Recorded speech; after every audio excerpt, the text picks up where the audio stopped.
دے سکتا ہوں تو دینا چاہیے، یہ دنیا کا معاملہ ہوگا۔ اسی طرح کسی نے مجھے نقصان پہنچایا، میں قصاص لے سکتا ہوں، قانونی طور پر مجھے اس کا حق حاصل ہے، لیکن یہ جان لیجئے کہ یہ اچھائی یا بھلائی مجھ تک نہیں آ سکتی تھی بغیر اذن رب۔ تو اذن رب شامل ہو گیا نا، تو میں اس کو شامل کر رہا ہوں، والقدر خیرہ و شرہ من اللہ تعالی۔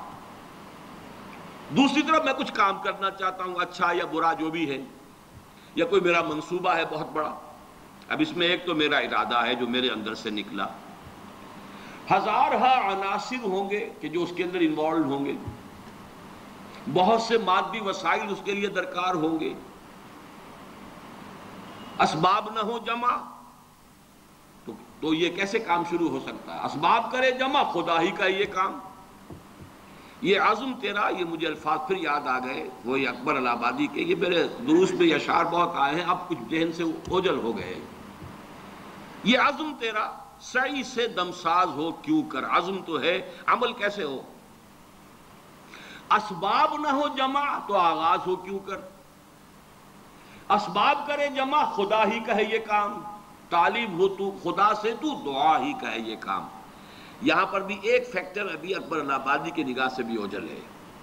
دیکھیے میرا ایک عزم ہے، میرا ایک ارادہ ہے، اس کے لیے کوئی مادی وسائل، کچھ لوگوں کا تعاون درکار ہے، وہ بھی اللہ کے کنٹرول میں ہے، اللہ چاہے گا تو آئے گا۔ پھر بالآخر کسی شے کا پورا ہو جانا، آخری درجے میں پھر اللہ کے اذن کا طالب ہے۔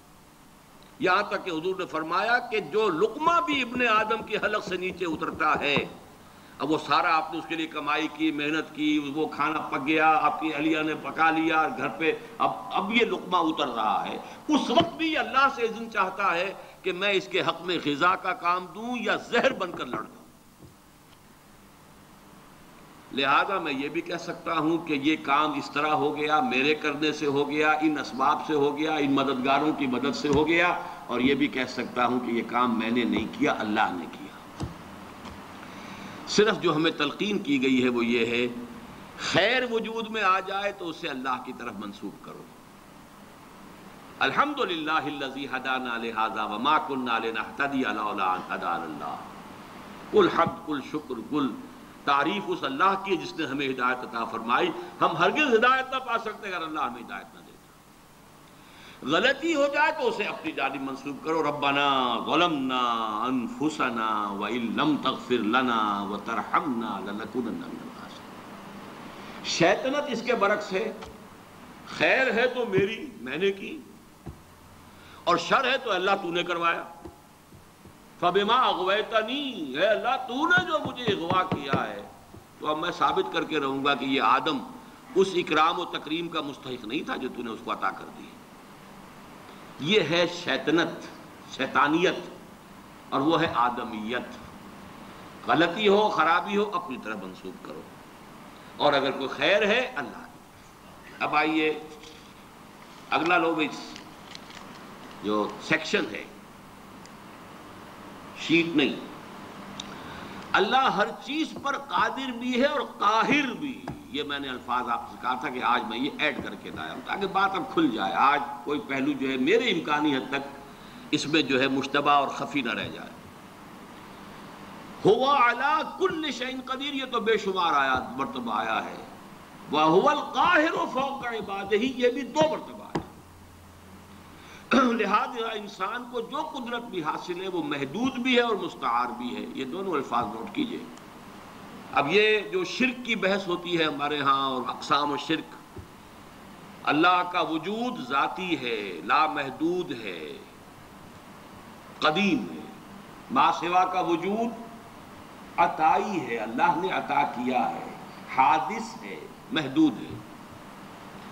اسی طرح جو قدرت ہمارے پاس ہے وہ ہماری اپنی نہیں ہے، عطائی ہے اللہ کی، اور لامحدود نہیں، محدود ہے، مستعار ہے، محدود ہے، اور حادث ہے۔ اور اللہ کی قدرت و قہر کے تابع بھی ہے، اور انسان کی مطلق خود مختاری کا تصور بہت بڑی گمراہی ہے۔ یہ قدریہ کی نفی پر احادیث جو ہیں یہ ہم پچھلی مرتبہ پڑھ چکے ہیں۔ یہ 5، 6، 7، 8، 9 حدیثیں جو ہیں یہ میں نے ایک علیحدہ جمع کر دیا ہے تینوں فصلوں میں سے نکال کر، جو اس تصور کی نفی کرتے ہیں قدریہ، ہم قادر جو چاہیں کریں۔ جو اس مغالطے میں ہے وہ تو در حقیقت بہت ہی بڑے گمراہ اور بہت ہی بڑے ایک سراب کسی کیفیت جو ہے وہ اس کے اندر ہے۔ اب آئیے تیسری شے جو ہم پڑھ چکے ہیں، قُلْ كُلٌّ يَعْمَلُ عَلَى شَاكِلَتِهِ۔ یہ آیت جو ہے سورہ بنی اسرائیل کی 84 آیت، اس کا پہلا ٹکڑا، یہ انتہائی اہم ہے۔ جو آج جس طرح نکھر کر آیا ہے اس سے پہلے یہ ہو ہی نہیں سکتا تھا۔ شاکلہ، پیٹرن، آپ نے کوئی چیز ڈھالنی ہے کسی فولاد کی، کسی اور چیز کی، تو اس کے لیے لکڑی کا پہلے، جسے ہمارے مستری لوگ پاٹن کہتے ہیں، پاٹن بنا لو پہلے، تو پیٹرن بنتا ہے، تاکہ آپ نے لوہے کو پگھلایا، تانبے کو پگھلا کے اس میں ڈالیں گے تو اسی کے مطابق اس کی شکل ہو جائے گی۔ شاکل، شکل دینے والا، تو اس کو جو فارم دینے والی شے ہے وہ اس کا فرما، جس کو ہم کہہ دیتے ہیں، وہ فارم ہے نا، فرما، یہ فرما ہے جو اس کو فارم عطا کرے گا، یا یہ کہ یہ پاٹن ہے، پیٹرن ہے، اس کے اندر ڈھلے گی جو شے اسی کے مطابق ہو جائے گی، وہ ہے شاکلہ۔ اور یہ شاکلہ جو ہے آج ہمیں معلوم ہے جینز کے حوالے سے۔ ابھی حال ہی میں چند روز پہلے کلوننگ کے موضوع پر ایک مذاکرہ سا ہوا تھا پنجاب یونیورسٹی میں، اور میں اس میں سامع کی حیثیت سے گیا تھا، اور مجھے اس سے فائدہ بھی ہوا، اور احساس ہوا یہ کہ جو میں نے بارہا یہ بات کہی ہے کہ اللہ تعالیٰ نے جو، حالانکہ مجھے پریکٹس نہیں کرنی تھی اور میڈیکل پروفیشن کو اس طرح، اس کے علم میں تو تھا کہ مجھے پرسو کرنا ہی نہیں ہے، پھر بھی مجھے اس طرف سے کیوں گزارا؟ اگر میں اس میں سے نہ گزرا ہوتا تو یہ ساری بحثیں میرے سر کے اوپر سے گزر جاتی، میں ان کو بالکل سمجھ نہ سکتا۔ لیکن چونکہ وہ بایولوجی اور اناٹمی اور فزیولوجی اور ایمبریولوجی اور یہ چیزیں پڑھی ہیں، سیل سٹرکچر پڑھا تھا، تو وہ چیز سمجھ میں آتی۔ لیکن آج وہ بات شاکلہ، ہر شخص کا ایک شاکلہ ہے، انڈیویجول شاکلہ اس کا ہے، اور یہ شاکلہ بنیادی طور پر جبلت اور فطرت کے مجموعے کا نام ہے۔ ایک فطرت ہے، اور فطرت کا تعلق ہے انسان کے روحانی وجود سے۔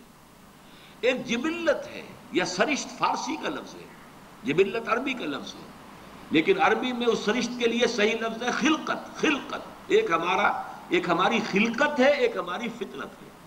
خلقت اس آب و گل کی دنیا سے ہے، پانی اور مٹی کی دنیا سے آئی ہے خلقت، یہ یہاں سے آئی ہے، فطرت وہاں سے آئی ہے۔ کل مولود یولد علی الفطرہ، یہ 3 حدیثیں ہیں اس میں کہ جو ہم پڑھ چکے ہیں۔ الناس معادن کمعادن الذهب والفضہ، وہ بھی ہم پڑھ چکے ہیں۔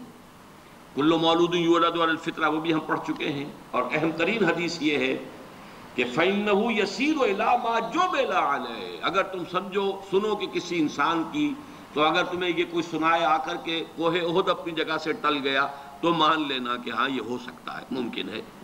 لیکن اگر یہ کہا جائے کہ کسی شخص کی سرشت بدل گئی ہے تو کبھی نہ ماننا۔